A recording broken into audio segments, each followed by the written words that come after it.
Hello दोस्तों, स्वागत है आपका फिर से हमारे चैनल बेसिक मेडिकल लेक्चर में। आज की इस वीडियो में बड़े ही आसान शब्दों में अपेंडिसाइटिस के बारे में पढ़ेंगे, जानेंगे अपेंडिक्स में जो सूजन और दर्द होता है वो क्यों हो जाते हैं, हो जाने के बाद क्या क्या साइन और सिम्टम हमें देखने को मिलते हैं और इसके इलाज में कौन कौन सी दवा उपयोग में लाई जाती है। आज इन्हीं सब के बारे में आसान शब्दों में जानेंगे। और हाँ दोस्तों, ये जीएनएम वाले छात्रों के लिए काफी इम्पोर्टेंट है, तो वीडियो अंत तक जरूर देखें। तो चलिए समझते हैं। तो दोस्तों पहले समझते हैं कि अपेंडिसाइटिस होता क्या है। What is appendicitis? तो आपको बता दूं, अपेंडिक्स के इन्फ्लामेशन यानी कि सूजन हो जाने को अपेंडिसाइटिस कहते हैं। जैसा कि आप इस इमेज में देखकर अपेंडिक्स के कंडीशन को समझ सकते हैं। यह नॉर्मल अपेंडिक्स है और इसमें इन्फ्लामेशन यानी कि सूजन आ गई है। इसी कंडीशन को अपेंडिसाइटिस कहते हैं। इसमें पस भर जाते हैं। यह मेनली इन्फेक्शन की वजह से होता है। अपेंडिक्स एक ट्यूब के आकार की थैली होती है, जैसा कि आप इस इमेज में देख रहे हैं, और इसमें लिम्फेटिक टिश्यू पाए जाते हैं। यह लार्ज इंटेस्टाइन के कोलोन के एंड में एब्डोमेन के राइट साइड में पाई जाती है। उम्मीद है आपको समझ आ गई होगी कि अपेंडिसाइटिस होता क्या है।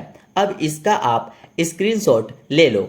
अब जानते हैं काउस के बारे में कि अपेंडिक्स में इन्फ्लामेशन होने के कारण क्या होते हैं। तो आपको बता दूं, लार्ज इंटेस्टाइन से निकले हुए पॉइजन पदार्थों के ज्यादा इकट्ठा हो जाने से अपेंडिक्स का इन्फ्लामेशन यानी कि सूजन हो जाती है।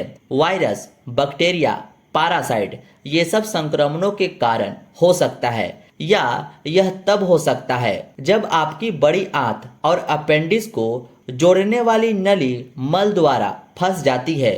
ये सब कारणों के वजह से अपेंडिक्स में इन्फ्लामेशन यानी कि सूजन आ जाती है, जिसे अपेंडिसाइटिस कहा जाता है।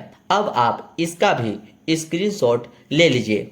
अब जानते हैं साइन और सिम्टम के बारे में कि अपेंडिक्स में सूजन हो जाने पर हमें क्या क्या लक्षण देखने को मिलते हैं। एब्डोमेन में अम्बिलिकल के पास सीवियर कोलिकी पेन शुरू होकर right side of lower abdomen में शिफ्ट हो जाता है। इसके साथ ही कुछ सिम्टम इस प्रकार है: नोजिया एंड वोमिटिंग, जी मचलाना, उल्टी आना, एनोरेक्सिया यानी कि भूख ना लगना, कॉन्स्टिपेशन यानी कि कब्ज, फीवर यानी कि बुखार।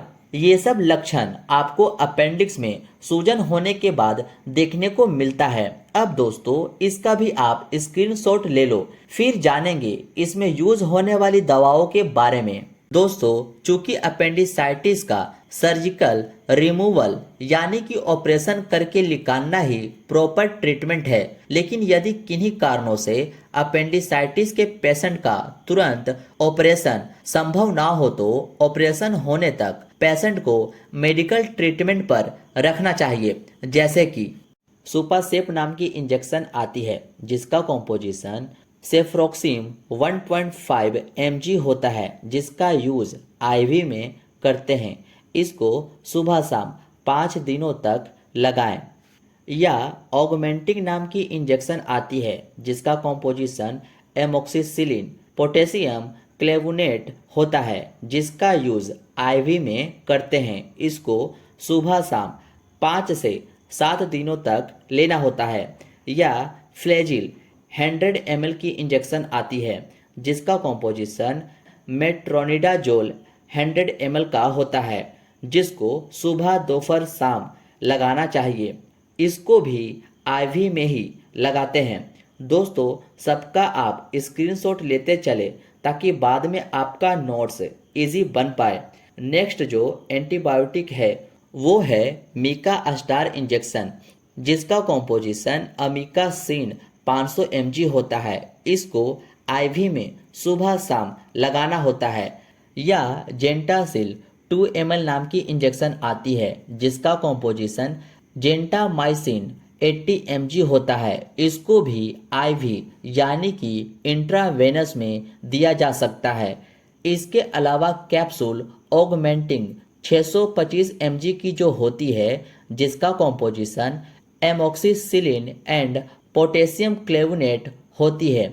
एक कैप्सूल सुबह शाम लेना होता है। यह सेप्टम 500 mg टैबलेट जिसका कॉम्पोजिशन सिप्रोफ्लोक्सासिन एक्सटिल होता है, इसको सुबह शाम 10 दिनों तक लेना होता है। या दोस्तों सिफ्लॉक्स टीजेड नाम की जो टैबलेट होती है जिसका कॉम्पोजिशन सिप्रोफ्लोक्सासिन एंड टिनिडाजोल होता है, सुबह शाम 10 दिनों तक दी जानी चाहिए। दर्द को कम करने के लिए टैबलेट वोवेरन SR 50 mg की आती है जिसका कॉम्पोजिशन डाइक्लोफेनेक होता है, सुबह शाम ले सकते हैं। या फ्लेक्सिब नाम की टैबलेट आती है जिसका कॉम्पोजिशन इबुप्रोफेन एंड पैरासीटामोल होता है। एक गोली सुबह शाम दोपहर लेना होता है। अगर बताए गए सभी दवाओं से दर्द में आराम ना हो तो डायनापार इंजेक्शन जब ज़रूरत हो तब लगाया जा सकता है। इसके साथ एंटासिड के तौर पर ओमी नाम की कैप्सूल भी आप यूज़ कर सकते हैं।